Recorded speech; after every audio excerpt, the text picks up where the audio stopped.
பொன்னியின் செல்வன் பகுதி 77. தெரிஞ்ச கைக்கோளப்படை. ராமேஸ்வர பெருந்தீவை எடுத்த சிறிய தீவுகளில் ஒன்றில் ஒரு பழமையான மண்டபத்தில் அனிருத்த பிரம்மராயர் கொலு வீற்றிருந்தார். அவருடைய அமைச்சர் வேலையை நடத்துவதற்குரிய சாதனங்கள் அவரை சூழ்ந்திருந்தன. கணக்கர்கள், ஓலை எழுதும் திருமந்திர நாயக்கர்கள், அகப்பரிவார காவலர்கள் முதலியோர் அவரவர்களுடைய இடத்தில் ஆயத்தமாக இருந்தார்கள். அனிருத்தர் படகிலிருந்து இறங்கி வந்து அம்மண்டபத்தில் அமர்ந்து சிறிது நேரம் ஆனதும் தம்மை பார்க்க வந்திருந்தவர்களை அழைக்குமாறு கட்டளையிட்டார். 5 பேர் முதலில் வந்தார்கள். அவர்களை பார்த்தால் செல்வ செழிப்புள்ள வர்த்தகர்கள் என்று தோன்றியது. ஒரு தட்டில் நவரத்ன மாலை ஒன்றை வைத்து சமர்ப்பித்தார்கள். அதை அனிருத்த பிரம்மராயர் வாங்கி கணக்கரிடம் கொடுத்து, செம்பியன் மாதேவியின் ஆலய திருப்பணிக்கு என்று எழுதி வைத்துக் கொள்க என்றார். பிறகு வந்தவர்களை பார்த்து, நீங்கள் யார் என்று கேட்டார். இந்த நீண்ட தொடர்பெயர் கொண்ட வர்த்தக கூட்டத்தார் சோழ பேரரசின் கீழ்கடல் கடந்த நாடுகளுடன் வாணிபம் நடத்தி வந்தார்கள். நானா தேச திசையாயிரத்து 500 சார்பில் நாங்கள் வந்திருக்கிறோம் என்று அவர்களில் ஒருவர் கூறினார்.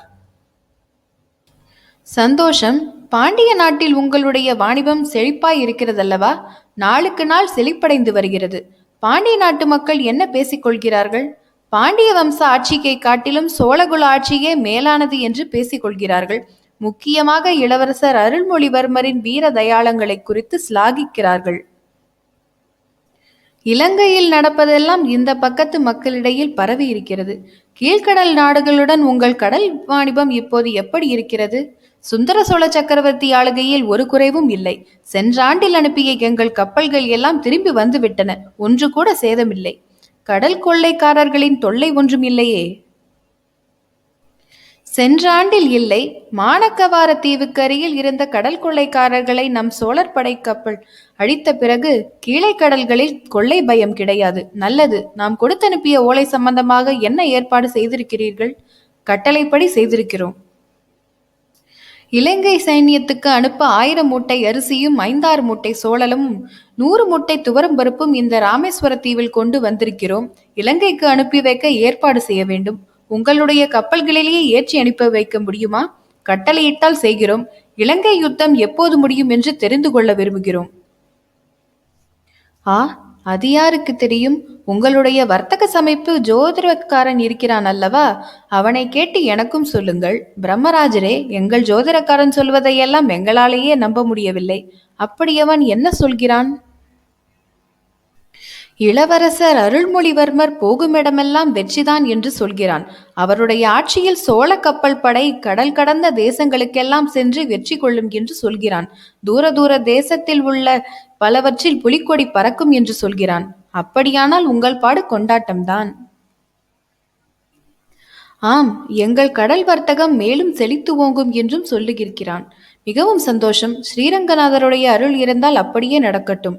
இலங்கையில் யுத்தம் நடக்கும் வரையில் மாதம் ஒரு தடவை நீங்கள் இப்படியே அரிசி முதலவை அனுப்பி வர வேண்டும். போய் வாருங்கள். அப்படியே செய்கிறோம். போய் வருகிறோம். 500 சபையின் பிரதிநிதிகள் போன பிறகு ஒரு காவலன் வந்து, தெரிஞ்ச கைக்கோளப்படை சேனாதிபதிகள் காத்திருக்கிறார்கள், பார்க்க விரும்புகிறார்கள் என்று சொன்னான். வர சொல்லு என்றார் முதலமைச்சர் அனிருத்தர். 3 கம்பீர புருஷர்கள் பிரவேசித்தார்கள். அவர்களுடைய முகங்களிலும் தோற்றங்களிலும் வீரலட்சுமி வாசம் செய்தாள். அஞ்சா நெஞ்சம் படைத்த ஆண்மையாளர் என்று பார்த்தவுடனே தெரிந்தது. இன்று தமிழ்நாட்டில் கைத்தறி நெசவு தொழிலில் ஈடுபட்டு நூலின்றி திண்டாடும் கைக்கோள வகுப்பார் சோழ பேரரசின் காலத்தில் புகழ்பெற்ற வீர வகுப்பாராய் இருந்தனர். அவர்களில் பொறுக்கி எடுத்த வீரர்களைக் கொண்டு சோழ சக்கரவர்த்திகள் அகப்பரிவார படையை அமைத்துக் கொள்வது வழக்கம். அப்படி பொறுக்கி எடுக்கப்பட்ட படைக்கு தெரிஞ்ச கைக்கோளர் படை என்ற பெயர் வழங்கியது. அந்தந்த சக்கரவர்த்தி அல்லது அரசரின் பெயரையும் படை பெயருக்கு முன்னால் சேர்த்து கொள்வதும் உண்டு. சுந்தர சோழர் தெரிஞ்ச கைக்கோளப்படையார் தானே என்று அனிருத்தர் கேட்டார். ஆமையா, ஆனால் அப்படி சொல்லிக் கொள்ளவும் எங்களுக்கு வெட்கமாயிருக்கிறது. அது ஏன்? சக்கரவர்த்தியின் சோற்றை தின்று கொண்டு 6 மாத காலமாக இங்கே வீணில் காலங்கழித்துக் கொண்டிருக்கிறோம்.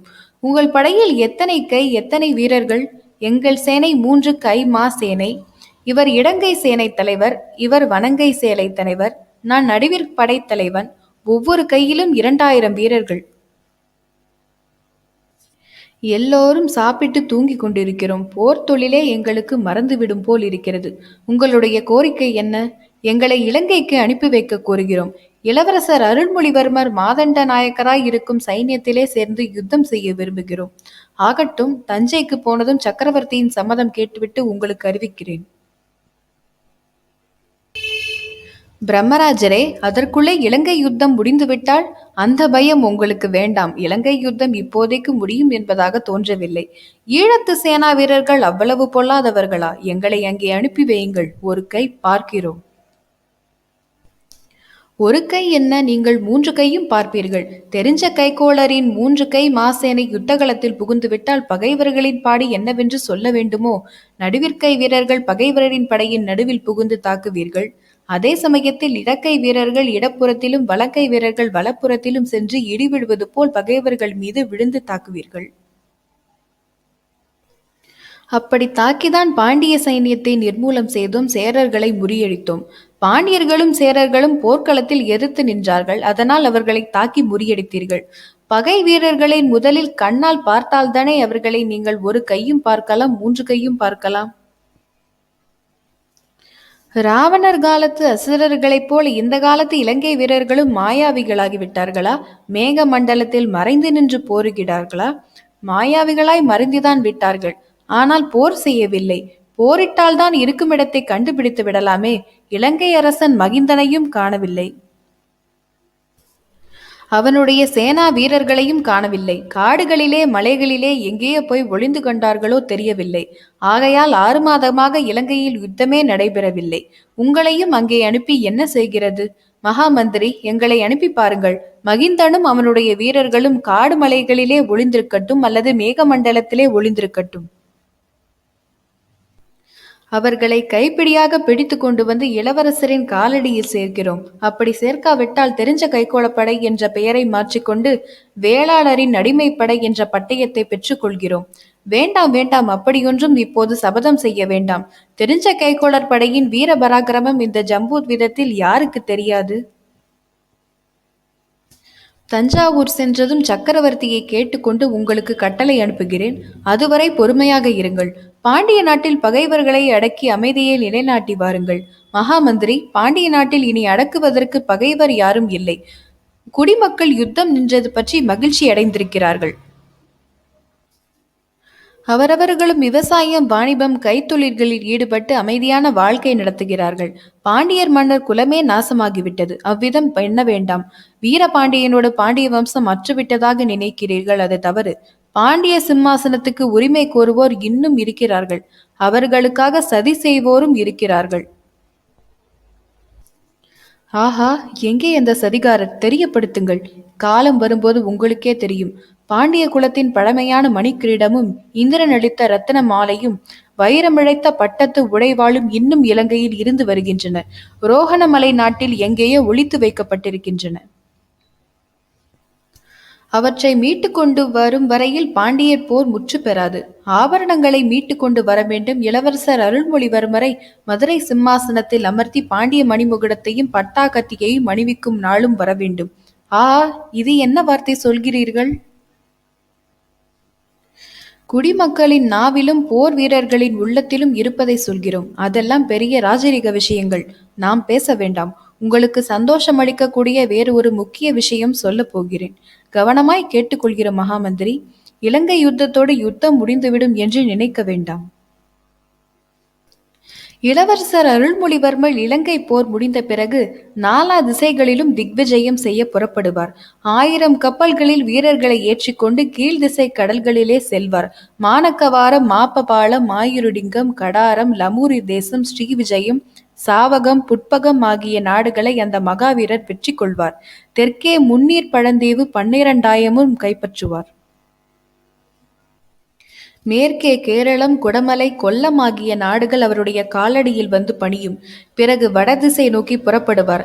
வேங்கி, கலிங்கம், இரட்டப்பாடி, சக்கரக்கோட்டம், அங்கம், வங்கம், கோசலம், விதேகம், கூர்ஜரம், பாஞ்சாலம் என்னும் நாடுகளை படையெடுத்து செல்வார். காவிய புகழ்பெற்ற கரிகால வளவனைப் போல இமயமலைக்கு சென்று புலிக்கொடியை நாட்டுவார். வீர சேனாதிபதிகளே, இப்படியெல்லாம் நமது தென்திசை மாதண்ட நாயக்கர் திட்டமிட்டிருக்கிறார். தமிழகத்தில் வீர ரத்தமும் வைர நெஞ்சமும் படைத்த அனைவருக்கும் வேண்டிய வேலை இருக்கும். தத்தம் வீர பராக்கிரமங்களை நிலைநாட்ட சந்தர்ப்பம் கிடைக்கும். ஆகையால் நீங்களும் உங்கள் தெரிஞ்ச கைகோளப்படையும் பொறுமை இழக்க வேண்டாம். சேனாதிபதிகள் மூவரும் ஏக காலத்தில் சுந்தர சோழ சக்கரவர்த்தி வாழ்க, இளவரசர் அருள்மொழிவர்மர் வாழ்க, மகாமந்திரி அனிருத்தர் வாழ்க என்று கோஷித்தார்கள். பிறகு அவர்களில் ஒரு படைத்தலைவன் கூறினான், மகாமந்திரி, இன்னும் ஒரே ஒரு விண்ணப்பம் செய்து கொள்ள விரும்புகிறோம். எங்கள் படையின் பெயர் சுந்தர சோழ தெரிஞ்ச கைக்கோள படை என்பது தாங்கள் அறிந்ததே. தெரிந்த விஷயம்தான். சுந்தர சோழ சக்கரவர்த்தியின் திருப்பணியில் உயிரையும் விடுவோம் என்று பகைவர்களின் ரத்தம் தோய்ந்து சிவந்த கையினால் நடித்து பிரமாணம் செய்து கொடுத்தவர்கள். அதுவும் நான் அறிந்ததே. ஆகையால் சக்கரவர்த்தியை தவிர வேறு யாரையும் நாங்கள் சேர மாட்டோம். வேறு யார் சொல்வதையும் கேட்க மாட்டோம். உங்களிடம் நான் எதிர்பார்த்ததும் இதுவேதான். முன்னொரு காலத்தில் பழுவேட்டரையர்களின் மாபெரும் சேனையில் ஒரு பகுதியாக இருந்தோம். அது காரணம் பற்றி எங்கள் பேரில் யாருக்கும் யாதொரு சந்தேகமும் ஏற்படக்கூடாது. ஆஹா, இது என்ன வார்த்தை? யாருக்கு என்ன சந்தேகம்? தஞ்சாவூரில் நடப்பதை பற்றி ஏதேதோ வதந்திகள் காற்றிலே வருகின்றன. காற்றிலே வருகிறது, காற்றோடு போகட்டும். நீங்கள் அதையெல்லாம் நம்பவும் வேண்டாம், திருப்பி சொல்லவும் வேண்டாம். கொடும்பாளூர் வேளாறுகள் ஏதாவது எங்களை பற்றி சந்தேகத்தை கிளப்பக்கூடும். கிளப்ப மாட்டார்கள். கிளப்பினாலும் யாரும் கேட்க மாட்டார்கள். மனித காயம் அனித்தியமானது. அதனால் சுத்த வீரர்கள் உயிருக்கு பயப்பட மாட்டார்கள். திரிபுவன சக்கரவர்த்தியானாலும் ஒரு நாள் இறைவனடி திருப்பாதங்களை அடைய வேண்டியதுதான். சக்கரவர்த்திக்கு உடல்நிலை சரியாக இல்லை. வானத்தில் வால் நட்சத்திரம் பிரகாசிக்கிறது.